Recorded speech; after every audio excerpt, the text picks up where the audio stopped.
이 복음서 마가복음은요, 이 기록자는 이제 베드로의 수행원이었고 사도 바울의 그 조력자이었던 그 마가 요한입니다. 초대교회 이후의 그 교회 지도자들은 그 베드로가 예수님의 말씀과 행적에 대한 그 기록을 마가에게 넘겨 주었다라고 이렇게 말하고 있습니다. 그러니까 이 마가는 누구의 제자라고요? 베드로의 제자인데 베드로가 이 기록들을 이제 마가한테 전해주고 마가는 그걸 잘 기록했다라고 이제 알려져 있던 거죠. 그래서 그 후에 이제 가장 늦게 성경을 기록했던 사도 요한도 그의 제자 파피아스에게 이러한 동일한 이 내용을 이제 언급했습니다. 마가복음 뒤에는 누가 있다고요? 베드로. 그래서 마가는 원래 사도가 아닙니다. 본래는 예수님이 보내신 그 12 제자 속에 들어가지 않고 또 사도 바울도 아니지만 그러나 베드로와 함께 사역했기 때문에 베드로가 어떻게 보면 베드로의 수행원 역할을 했기 때문에 그 뒤에 베드로가 있기 때문에 모든 그 초대 교부들이 이제 이걸 사도적 권위가 있는 것으로 이제 인정을 했습니다. 그래서 여러분들이 이제 이게 갑자기 이제 마가복음 하니까 마가가 누군가 생각할까봐 말씀을 드렸고요. 그래서 이 하나님의 말씀으로 이제 이게 최초로 아마 복음서에 최초로 나온 게 이것이 아니냐 이런 말이 있는데 그럴 정도로 좀 일찍 나온 그런 복음서입니다. 자, 마가가 이렇게 시작합니다. 하나님의 아들 예수 그리스도의 복음의 시작이라. 첫 줄이 굉장히 선언이 굉장히 간결하면서 주의를 집중합니다. 이게 결국 이 복음은 누구의 얘기예요? 하나님의 아들 예수 그리스도의 얘기입니다. 그래서 하나님의 아들 예수 그리스도의 복음의 시작이다 이렇게 얘기하면서 이제 누구를 인용하는가 보니까 2절에 선지자 이사야의 글을 인용하는데 보라 내가 내 사자를 내 앞에 보내노니 그가 내 길을 준비하리라. 그리고 3절에 보니까 광야에 외치는 자의 소리가 있어 이르되 너희는 주의 길을 준비하라 그가 오실 길을 곧게 하라. 이렇게 이제 인용하고 있는데요. 좀 정확하게 이제 말씀드리자면 원래 이제 이 두 말씀은 말라기 말씀 앞에 나온 게 말라기 말씀이고 이제 그 뒤에 나온 3절 말씀이 이사야 40장의 3절 말씀입니다.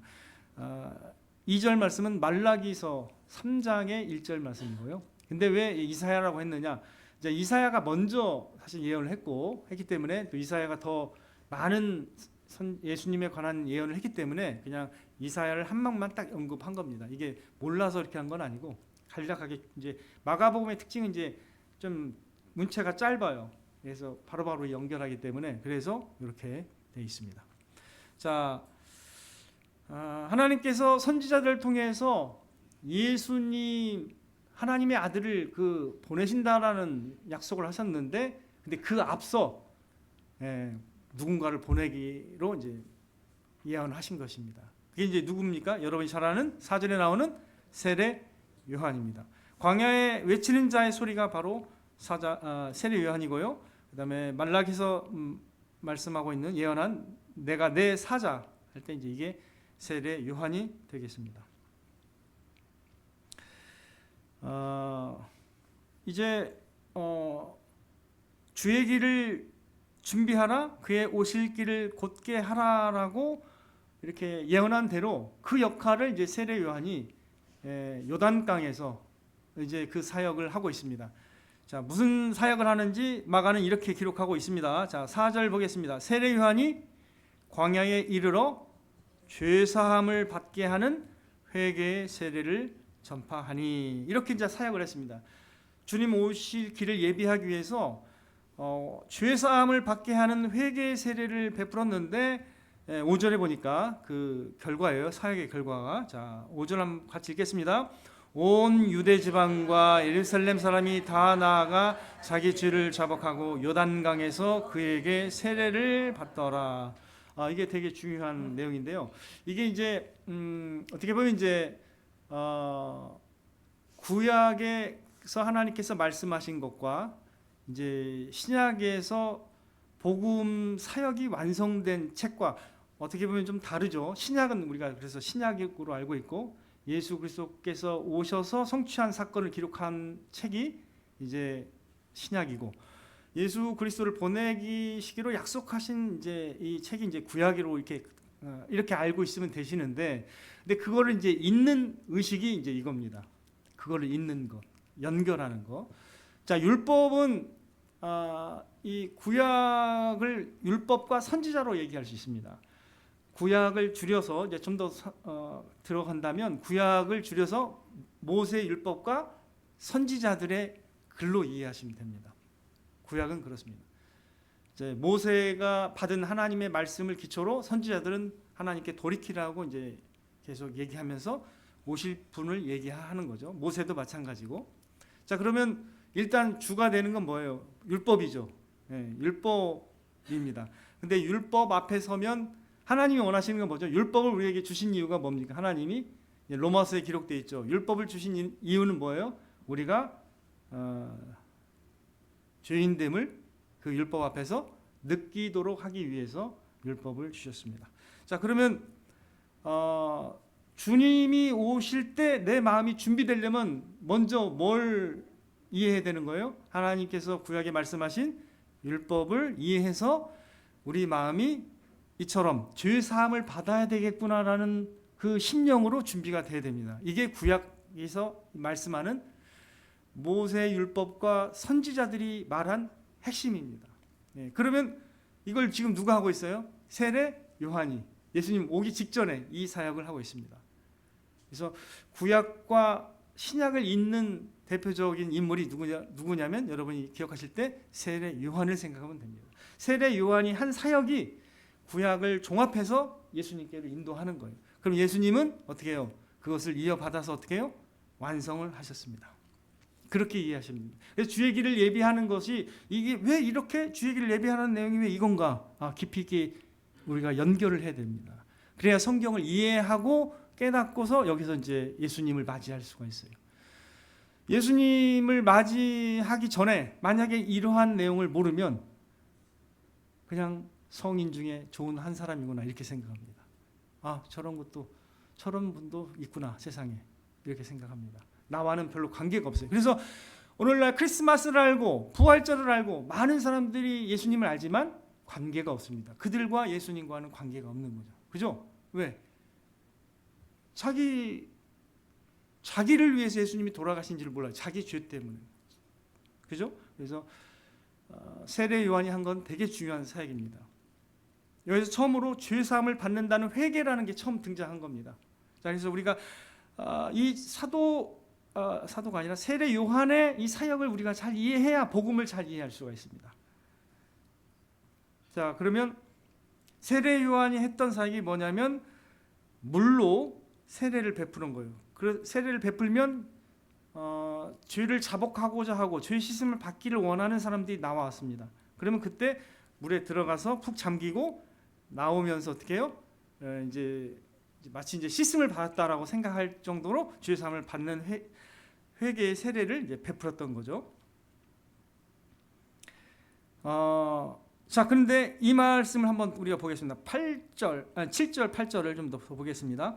6절은 제가 스킵하고요. 자, 7절, 8절 같이 읽겠습니다. 시작. 그가 전파에 이르되 나보다 능력 많으신 이가 내 뒤에 오시나니 나는 굽혀 그의 신발끈을 풀기도 감당하지 못하겠노라. 이건 여기는 뭐냐면 내 뒤에 오시는 분이 진짜 능력이 많으신 분이다라는 걸 일단 강조해요. 그래서 자기가 그분과 비교할 수 없는 존재다라는 걸 여기서 강조하고, 그 다음에 8절에서는 이제 같이 읽게요. 시작. 나는 너희에게 물 세례를 베풀었거니와 그는 너희에게 성령으로 세례를 베푸시리라. 이게 되게 중요한 약속입니다. 요 8절 말씀하고 그 다음에 4절, 5절, 8절 말씀이 되게 중요합니다. 그렇다면 내 뒤에 오시는 분이 하실 일이 뭐라는 거예요? 나는 지금 이렇게 물로 세례를 죄사함을 베풀고 있지만 내 뒤에 오시는 분은 어떻게 세례를 베푼다는 거예요? 성령으로. 이게 핵심입니다. 성령으로. 자, 그 전에 이거 물로 베푸는 것은 뭔가 의식이에요. 물은 씻김을 의미하죠. 뭔가 씻어야 된다는 거예요, 그죠? 예. 근데 뭔가 물로 세례를 받는다는 게 무슨 의미인지 아직도 우리는 좀 더 알 필요가 있죠. 일단 씻는다는 건 분명한데, 근데 성령으로 세례를 베푼다는 건 뭘까? 이것도 생각을 해야 됩니다. 자, 일단 이 정도 선에서 우리가 이해하고 좀 더 제가 나중에 설명을 드리도록 하겠습니다. 자, 그분이 오셔서 성령으로 세례를 베푼다라는 것이 굉장히 중요한 내용입니다. 예. 자, 그렇다면 이제 옛사람을 벗어버리고 새 사람을 입는다라는 것이 이제 복음이 하는 일인데, 일단 물로 뭔가 씻어낸다라는 것이 이제 구약에서 얘기하는 뭔가 우리가 하나님께로 돌이켜야 된다라는 것, 우리 죄를 씻음을 받아야 된다라는 것을 의미하는 역할을 하는 겁니다. 자, 그러면 에스겔 36장 말씀 잠깐 살펴보겠습니다. 에스겔 36장, 구약 성경 36장인데요. 에스겔 36장이 36장 1208페이지에 있습니다. 에스겔 36장 25절부터 보겠습니다.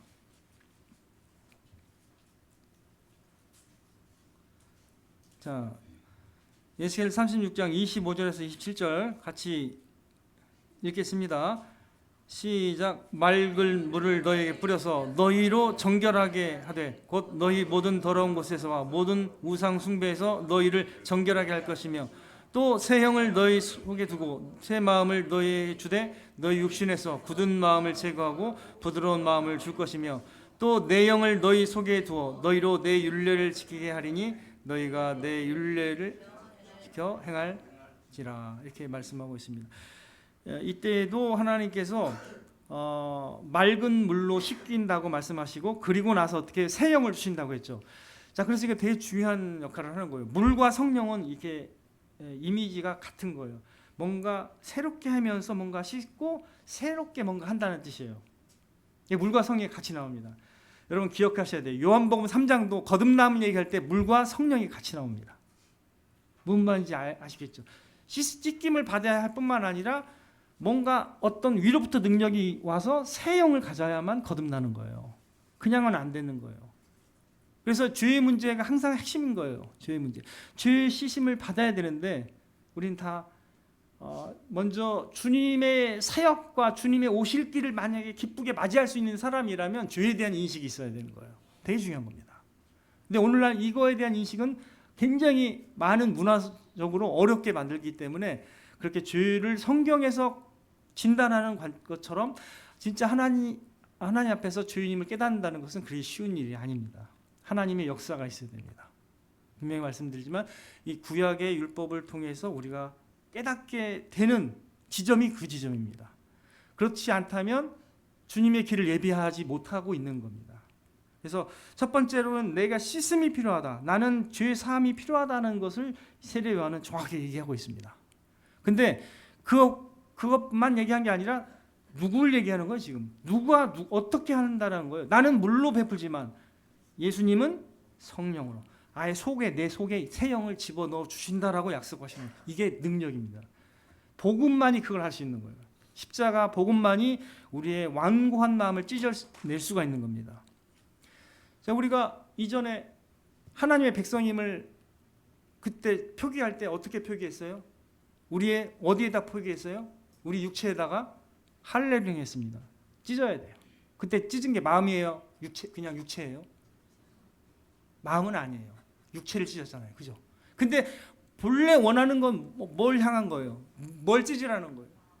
그래서 신명기조차도 할례를 네 마음에 해라. 이렇게 하나님께서 말씀하십니다. 근데 마음에 행할 능력이 있어요? 없어요? 그때 당시? 없어요. 없는 거예요.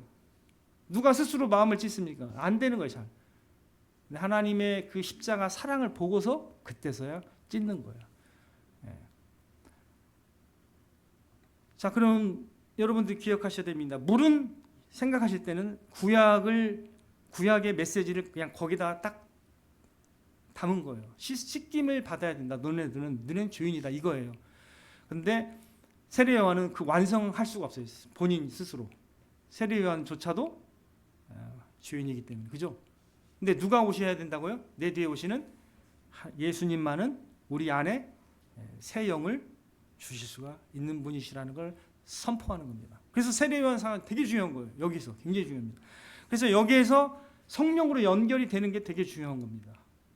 자, 그렇다면 옛사람을 벗어버리고 새 사람을 잇는 것은 물로만 안 되고 뭐까지 있어야 돼요? 성령입니다. 그래서 요한복음 3장에 물과 성령으로 거듭나지 아니하면 하나님 나라에 갈 수가 없다라고 말씀하고 있는 것입니다. 세례는 그래서 이렇게 이해하시면 돼요. 세례는 이제 조금 신약적인 언어로 표현해 드린다면 사실 세례는 그리스도와의 연합을 의미하는 겁니다. 내가 죄 씻음 받고 누구와 연합한다고요? 그리스도와 연합하는 거예요. 그래서 갈라디아서 3장 27절 말씀 보겠습니다. 갈라디아서, 자, 신약이니까 좀 뒤로 가셔서 갈라디아서 3장 27절 말씀 하겠습니다. 갈라디아서 3장 27절.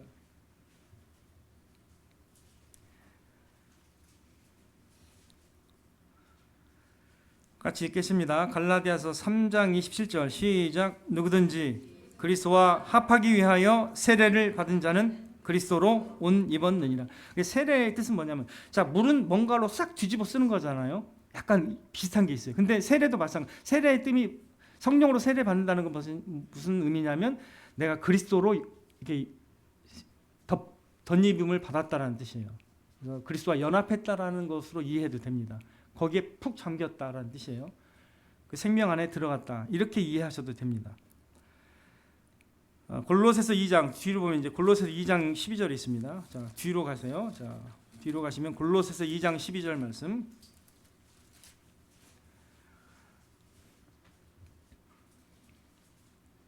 자, 같이 읽겠습니다. 골로새서 2장 12절 시작. 너희가 세례로 그리스도와 함께 장사되고 또 죽은 자들 가운데서 그를 일으키신 하나님의 역사를 믿음으로 말미암아 그 안에서 함께 일으키심을 받았느니라. 너희가 세례로 그리스도와 함께라는 표현이 있죠. 세례는 그리스도와 연합을 의미하기 때문에 이런 표현이 있는 거예요. 그리스도와 함께. 그래서 내가 실제로 십자가에 못 박힌 건 아니지만 믿음으로 그리스도와 연합했기 때문에 내 죄가 사함을 받은 거예요. 연합이라는 게 믿음은 연합시키는 거예요. 다시 다른 말로 하면 함께 세례를 받게 되는 거예요. 그래서 여러분이 이 단어를 세례의 중요성을 이해해야 됩니다. 성령으로 세례를 받는다는 게 가장 중요한 거예요. 사실은 핵심이. 물은 그냥 예표예요. 그냥 물은 이런 의미가 있겠지 하면서 우리에게 보여주는 말씀이고 성령으로 세례를 받아야 됩니다. 자, 그렇다면 예수님도 그럼 어떻게 해야 되겠어요? 이 세례원 앞에서 구약을 이으려면 어떻게 돼요? 예수님도 세례를 받으셔야 됩니다. 그래서 어떻게 했습니까? 예수님이 그때에 9절에 그때 예수께서 갈릴리 나사렛으로부터 와서 요단강에서 요한에게 세례를 받으시고, 예수님이 죄가 있어서 받으셨겠습니까? 그건 아니에요. 구약에 하나님께서 보내신 모세와 선지자들을 인정하는 거예요. 그게 바로 하나님을 인정하는 거기 때문에 연결이 된다라는 것을 하나님께서 드러내시길 원하셨기 때문에 예수님도 세례요한에게 세례를 받으셨습니다. 그리고 나서 이제 어떤 역할이 일어날까요? 자, 여기서 제일 중요합니다. 그 다음에 10절 같이 물이 나오죠. 자, 시작. 물에서 올라오실세 하늘이 갈라짐과 성령이 비둘기같이 자기에게 내려오심을 보시더니, 하늘로부터 소리 쭉 나오죠. 자, 그러면 자, 여기서도 계속 핵심이 뭐예요? 물과 뭐라고 했죠? 성령이죠. 연결이 되죠. 예수님도 물에서 올라오실 때 다시 이렇게 올라오신 다음에 성령이 비둘기같이 자기에게 내려오심을 경험하셨죠. 네. 대표적으로 하나님의 아들, 맏아들 예수 그리스도가 하나님의 성령이 한량없이 나온다는 걸 보여주셔야만 했어요. 하나님께서 그걸 원하신 거예요. 이게 내가 사랑하는 아들이고 내가 기뻐하는 자라. 그래서 하나님의 아들의 즉위식이에요. 그러니까 왕, 제사장, 선지자로서 거기에서 즉위를 한 것과 같은 거예요. 이게 그분이 이게 마가가 이 시작에 포인트를 두면서 이거를 언급한 건 되게 중요한 겁니다. 그분이 누구라고요? 하나님의 아들이고 하나님의 보내신 기름 부으심을 받은 자고 내 사인이 들어간 사람이다, 이렇게 표현한 거예요. 여러분들 계약서에 자기 서명이 안 들어가면 무미한 거예요. 그죠? 내가 사인도 안 했어. 근데 막 갑자기 누가 이거 계약했다고 이렇게 하면 그건 아니잖아요. 분명히 서명 딱 들어가야 돼. 표시가 있어야 되는데 하나님의 표시가 뭐죠? 하나님의 영, 성령입니다. 하나님의 성령이 그냥 거기에 오는 것을 어떻게 해요? 다 보게 된 거예요. 그죠? 놀라운 광경이 일어난 겁니다. 하늘이 갈라져요. 이런 표현을 써서 하늘이 갈라지고 성령이 비둘기같이 자기에게 내려오심을 보이셨어요. 그리고 나서 어떻게 해요? 하나님의 음성이 직접 들렸습니다. 삼위일체 하나님이 여기에 다 계시는 거예요. 대단한 장면입니다. 이런 장면은 본래 우리가 경험하기 어려운데 이렇게 이때 하나님께서 보여주셨습니다. 자, 이 말씀을 통해서 우리가 통합하고 이해할 것들이 사실 많이 있습니다. 자, 그렇다면 예수님에게서 이런 하나님의 영이 딱 임한 걸 보고서 많은 사람들은 생각했을 거예요. 이게 예수님이 누구신지, 그죠? 하나님이 보내신 하나님의 아들 메시아임을 이때 이제 깨달았을 것입니다. 그러면서 하나님이 직접 음성을 들려주셔서 너는 내 사랑하는 아들이라 이렇게 입증을 해주셨고, 그리고 하나님이 이 아들을 기뻐하시고 사랑하신다라고 다시 한번 증명해 주시는 것입니다. 이건 되게 중요한 겁니다. 여기에서 사실 복음이 있어요. 여기에 이미 복음이 담겨 있습니다. 하나님은 제가 며칠 전에 또 말씀에서도 언급했지만 하나님은 우울하신 분이 아닙니다. 그러면 세상을 창조하시지도 않고 그렇게 할 능력도 안 됐을 거예요. 왜? 자기 문제가 많기 때문에. 근데 하나님은 어떻게 해요? 이 온 우주에서 가장 행복하신 분입니다. 행복하신 하나님이라는 것을 여러분 기억하셔야 됩니다. 그래서 복된 복음이라는 것이 하나님의 발상이, 누구의 발상이라고요? 복음이라는 것을 좋은 소식이라고 막 이름을 붙인 분이 누구라고요? 하나님이십니다. 그래서 천사가 전해줄 때 어떻게 전해졌어요? 큰 기쁨의 좋은 소식이라고 했습니다. 그러면 하나님이 가장 큰 기쁨을 소유하신 분이라는 걸 여러분 기대하셔야 돼요. 그걸 알아야 된다. 그래야 우리의 신앙이라는 게 기쁠 수 있는 거예요. 그런 하나님을 전제하지 않는 신앙이라는 것은 신앙이 잘못된 거예요. 하나님을 잘 모르는 거예요. 하나님은 본래 어떻게 해요? 행복하신 분이라는 걸 기억해야 됩니다. 디모데전서 1장 11절 말씀. 디모데전서 1장 11절. 오늘 좀 찾아보는 게 많지만 그래도 한번 해보겠습니다. 본래 이렇게까지는 많이 안 찾는데 디모데전서 1장 11절 같이 읽겠습니다. 디모데전서 1장 11절 시작. 이 교훈은 내게 맡기신 바 복되신 하나님의, 이거 하나만 기억하세요. 복되신 하나님, 행복, 이건 단일히 표현하면 행복하신 하나님이에요. 기쁨이 충만하신 복되신 하나님, 이거를 믿어야 돼요. 여러분들이 행복하신 하나님이 발상한 게 복음이다.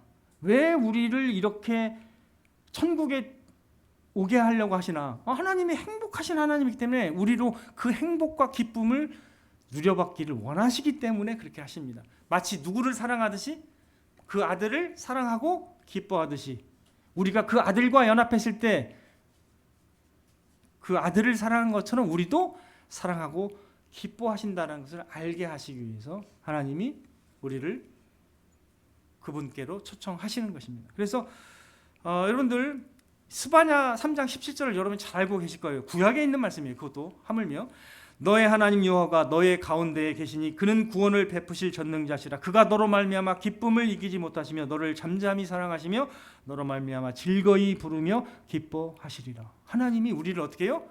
기뻐하시고 즐거워하신다라고 이미 구약에도 말씀하셨는데 그걸 여기서도 그 아들을 보면서 얘기하시잖아요. 그죠? 하나님의 사랑이 있다는 거예요, 없다는 거예요? 하나님은 사랑하고 기뻐하기를 원하신다는 겁니다. 누구를?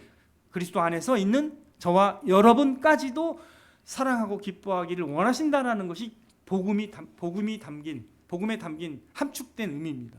그래서 우리가 이걸 굉장히 주의 깊게 다뤄야 돼요. 이 말씀을. 요한복음 17장 보면 우리를 위한 기도가 있습니다. 근데 거기에도 이렇게 얘기하고 있어요. 요한복음 17장 23절 곧 내가 그들 안에 있고 아버지께서 내 안에 계시어 그들로 온전함을 이루어 하나가 되게 하라면 아버지께서 나를 보내신 것과 또 나를 사랑하심 같이 그들도 사랑하신 것을 세상으로 알게 하려 함이로소이다. 이렇게 말씀하고 있습니다. 아버지께서 그 맏아들 예수 그리스도를 사랑하신 것처럼 우리도 사랑하신 것을 알게 하시기를 원하신다는 거예요. 그게 바로 하나님이 복음을 계획하신 그런 목적입니다. 그렇기 때문에 우리는 되게 마음이 활짝 열려야 돼요. 이런 하나님의 계획에 대해서. 하나님은 우리를 기뻐하시길 원하시고 우리를 그의 아들 안에서 우리를 최고로 기뻐하시고 우리와 함께 하시고 복을 주시기를 원하신다라는 것을 여러분 믿으시기를 바랍니다. 이게 안 믿어지면 성경을 연구해야 돼요.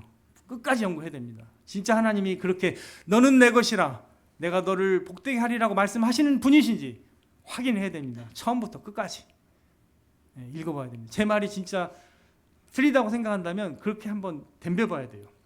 반박을 위해서라도 읽어보시길 권하겠습니다. 진짜 덤벼야 됩니다. 성경을 읽어야 돼요. 도대체 왜 많은 사람들이 그렇게 예수님께 이렇게 예수님을 통해서 이렇게 기쁨을 얻는가? 이유가 있습니다. 진짜. 그래서 여러분들도 올 한 해 예수 그리스도의 복음으로서 더 기쁨이 충만한 한 해가 되시기를 주님의 이름으로 축원을 드립니다.